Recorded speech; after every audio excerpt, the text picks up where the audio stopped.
masih di Cermin Hati bersama Agim. Nah, pembahasan kita semakin menarik nih. Tadi yang disampaikan oleh Agim bahwa ibaratnya mungkin Anda juga sering melihat bagaimana seekor ulat bulu yang bentuknya ya tidak menarik sama sekali, tapi begitu masuk dalam kopong diolah sedemikian rupa, setelah itu berkembang menjadi kupu-kupu yang begitu indahnya. Insya Allah apa yang sedang kita hadapi sekarang ini, musibah, masalah, mudah-mudahan setelah melalui ujian yang begitu besar dan begitu banyak, insya Allah kita akan menjadi manusia atau muslim yang jauh lebih baik ke depannya. Nah, kita lanjutkan karena tadi A telah menyampaikan bahwa banyak sekali memang yang diberikan Allah balasan dan juga pahala orang yang bersabar. Boleh dijelaskan kembali kita semua bagi orang-orang yang telah berusaha untuk sabar. Satu, sabar dalam taat, sabar dalam menghadapi musibah, sabar dalam menjauhi maksiat. Apa balasan yang sesungguhnya diberikan Allah Subhanahu wa taala? Ya, kalau kita lihat Al-Baqarah 157 itu ya, ulaika alaihim sholawatu mir rabbihim wa rahmah wa ulaika humul muhtadun. Mereka itulah yang mendapatkan keberkatan yang besar berupa ampunan, limpahan kasih sayang Allah, dan petunjuk dalam hidup ini. Urusan ini kalau dikasih petunjuk beres tuh ya. Jadi sulitnya hidup ini memang karena tidak ada petuntunan. Di dalam surat Az-Zumar ayat 10 bahwa orang yang sabar itu dapat pahalanya bighairi hisab. Jadi sepanjang sabar tuh pahala saja melimpah tanpa batas. Luar biasa ini. Jadi tidak boleh mengatakan wah sabar tuh ada batasnya. Salah. Membatasi sabar merugikan diri sendiri. Sabar itu kan ada kemampuan menempatkan diri pada tempatnya ya. Kemudian dalam innallaha ma'as sabirin. Sesungguhnya Allah itu bersama orang yang sabar. Makanya kalau udah sabar tuh udah pasti menang aja. Udah sabar itu udah pasti sukses karena Allah mencintai sekali orang sabar dan orang sabar itu akan indah sekali pribadinya. Begitulah. Makanya kalau kita tidak punya target menjadi pribadi yang sabar, maka kita tidak akan pernah belajar sabar dan tidak pernah berlatih sabar. Masalah terbesar kita tuh jarang orang yang punya target saya ingin jadi orang yang benar-benar sabar. Sabar itu tidak berarti pasrah, tidak berbuat salah itu ya. Misalkan begini nih, plak ada yang nempeleng, udah gitu terus dia astagfirullah, saya salah, saya hilap, saya mohon maaf. Nah kira-kira yang Allah suka dipukul lagi atau dimaafkan? Pukul tapi pelan-pelan mungkin Nggak boleh ngarang. Tapi kalau orang udah minta maaf, yang disukai Allah memaafkan. Tapi ada yang ketika mukul, dia tiba-tiba mau menyiapkan lagi, mau mukul. Nah kesabaran kita beda lagi. Apa yang Allah sukai, kita tolak kezoliman. Tangkis, nah, kalau bisa hentikanlah perbuatan zolimnya. Jadi makanya peperangan itu bagian dari kesabaran. Kalau peperangan dengan niat dan cara yang benar, karena bisa menghentikan kezoliman. Jadi sabar itu tidak berarti diam, pasrah, tidak. Mengukur segalanya, lalu lakukan apa nih yang paling Allah sukai dari semua ini.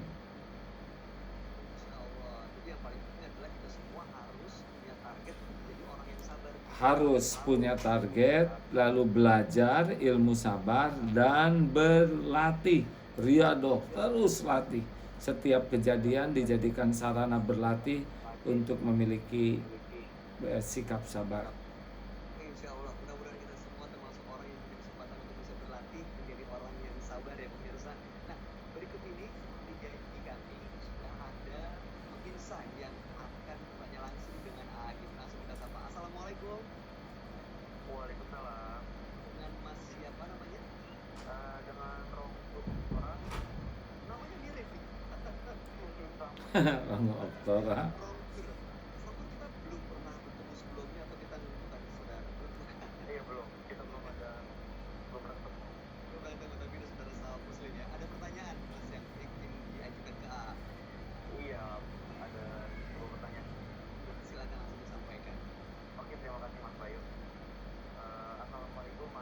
Waalaikumsalam warahmatullahi wabarakatuh.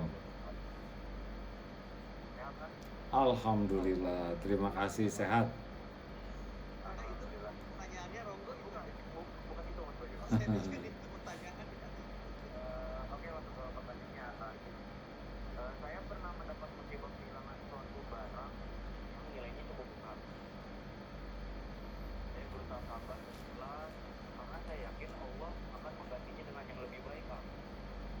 Tapi terkadang saya merasa lelah menunggu balasan dari Allah. Apakah jika begitu pahala saya dalam sabar akan tertular? Baik, Pertanyaannya Mas Ronggo. ya. Iya, Kak.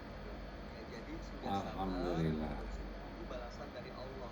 Nah, bagaimana itu penilaian di mata Allah? Ya, saya tidak bisa menjawab penilaian di mata Allah ya, karena Allah cara menilainya itu luar biasa, tidak terjangkau oleh cara manusia menilai. Tetapi ketika ditimpa ujian dan yakin ujian terjadi dengan izin Allah, itu sudah poin pahala ya. Wah, ini barang saya hilang, ini pasti dengan izin Allah. Lalu dengan begitu, apa nih syariat yang Allah kehendaki? Oh, siapa tahu karena saya selama dapat barang ini jarang mensyukurinya, atau saya tidak mengeluarkan zakat yang secukupnya, atau saya mungkin jadi ujub dengan barang ini, jadi ria sehingga oleh Allah diambil. Nah, itu lebih penting daripada menunggu-nunggu balasan dalam bentuk barang yang kalau dikasih juga belum tentu kita sabar. Jadi jangan nunggu uang hilang, jangan nunggu balik lagi uang, tapi dengan berguguran dosa aja sudah untung, benar? Dengan dapat pahala sudah untung, nambah iman juga sudah untung, dicegah oleh Allah dari musibah lainnya karena uang itu juga sudah untung. Jadi jangan ngitung untung versi kita, nanti jadi tidak sabar. Sudahlah, nggak apa-apa. Apa sih yang diambil oleh Allah kemarin? Uang atau barang? Barang berharga itu pembelian dari hasil uang kerja. Untung masih ada iman, masih ada badan, masih ada telinga, mata, betul? Betul ya. Siapa tahu barang itu bikin dosa nanti kalau ada, ya. Tidak jarang barang yang mahal bagus tuh jadi ria, jadi ujub, jadi takabur, jadi penyakit. Jadi kalau hilang barang boleh jadi itu bukan musibah tapi karunia. Jadi selama masih sehat ya bisa berusaha lagi. Oh, iya. Alhamdulillah ya. Nah, Mas Ronggur gimana, cukup jelas jawabannya? Tinggal Mas Bayu. lagi tuh Mas Ronggur. Udah, pokoknya jangan suka nunggu-nunggu apa yang Allah. Mas Bayu, Iya. tadi dengar dari penjelasan A, mungkin saya bisa lebih mensyukuri apa yang saya dapat dan apa yang telah hilang gitu. Insya Allah mudah-mudahan yang penting ikhlas tadi seperti disampaikan AA ya. Mas Ronggur, terima kasih atas pertanyaannya. Oke, Mas Bayu. Baik, kita lanjut lagi sambil menantikan pertanyaan berikutnya. Tadi A telah menjelaskan, menceritakan bagaimana mengenai sabar, bukannya pahala dan balasan yang diberikan Allah Subhanahu wa Ta'ala.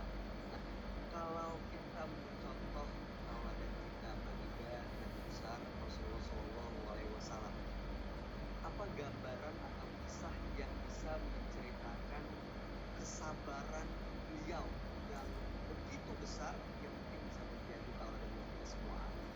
Wah, kalau beliau mah dari awal sampai akhir sabar semua ya. Ujiannya berat-berat. Dalam ketaatan beliau kan tahajud saja sampai bengkak kakinya. Saking kuatnya ibadah, dan ketika ditanya mengapa Rasul engkau sudah terjamin sorga tapi tahajud sebegitu hebatnya, ya karena beliau ingin menjadi hamba yang bersyukur. Jadi kalau ingin tahu orang ahli syukur, salah satu cirinya adalah kuat ibadahnya, karena ibadah itu bagian dari syukur. Menjauhi maksiat, oh jelas Rasul jaga pandangan, tidak menyentuh yang tidak halal baginya. Sekecil apapun maksiat beliau menjauh, itu kan tanda kesabaran juga. menghadapi musibah. Wah, Rasulullah juga. Nih satu namanya Zaid bin Sa'nah. Karena Rasulullah pernah mendengar satu kampung kekurangan makanan, lalu pinjamlah Rasul ke seseorang untuk dikirim ke sana. Dikirimlah cukup. Nah, pada waktu 2-3 hari menjelang jatuh tempo, datang tuh namanya Zaid bin Sa'nah. Langsung menjambak, "Hei Muhammad, bayar." Padahal belum jatuh tempo ya. Bayar tuh hutangmu. Udah berasal turunan Bani Muthalib, yaitu dari kabilahnya ya. Suka telat-telat bayar utang.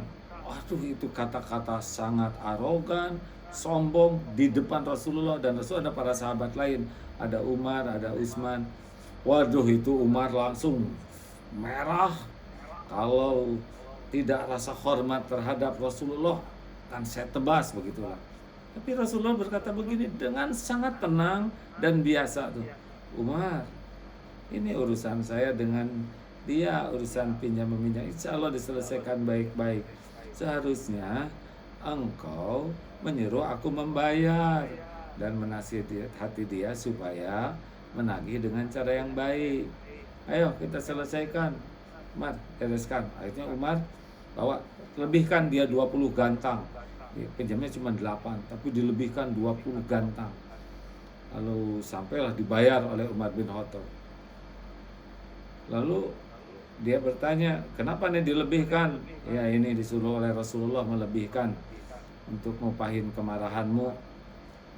Terus dia berkata, "Tahukah engkau siapa saya?" "Siapa?" "Saya Zaid bin Sa'nah." "Oh, ini pendeta Yahudi." "Ya, kenapa kamu bersikap tidak sopan kepada Rasulullah?"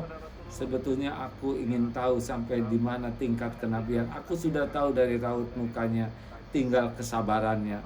Maka aku uji dengan begitu, dan ternyata ciri Nabi itu ketika diperlakukan buruk seperti itu, dihina, makin tambah sayangnya, makin tambah ramahnya. Sudah disakiti, tidak marah, dikasih 20 gantang lagi. Syahadat tuh langsung." Itu pendeta Yahudi ini hadis riwayat Imam Tabrani. Jadi Rasulullah tuh benar-benar dalam segala keadaan itu sangat mengendalikan dirinya, mengendalikan lisan, mengendalikan mata, pikiran, sikap, dan hatinya. Insya Allah mudah-mudahan termasuk orang yang bisa mencontoh pribadi dan Rasulullah SAW dalam hal sabar ini ya. Harus karena kalau kita tidak belajar sabar, berarti sabar kita adalah bagian dari masalah. Orang sabarlah yang bagian dari solusi. Jadi kalau kita bisa bersabar, insya Allah itu malah terhindar juga dari masalah gitu ya. Masalah pasti ada, tapi kita bukan jadi sumber masalah. Kita akan jadi solusi dari masalah itu. Semua masalah tuh karena ketidaksabaran. Baik, semoga kita termasuk orang yang bisa terus istiqomah untuk sabar. Kita Amin. lanjutkan saat lagi nanti akan ada pertanyaan lagi dari pemirsa yang akan langsung sampaikan. Jangan kemana-mana, pemirsa Metro TV. Kami akan kembali lagi tentunya hanya di Cermin Hati bersama Ahad. Amin. Nih, Mbak.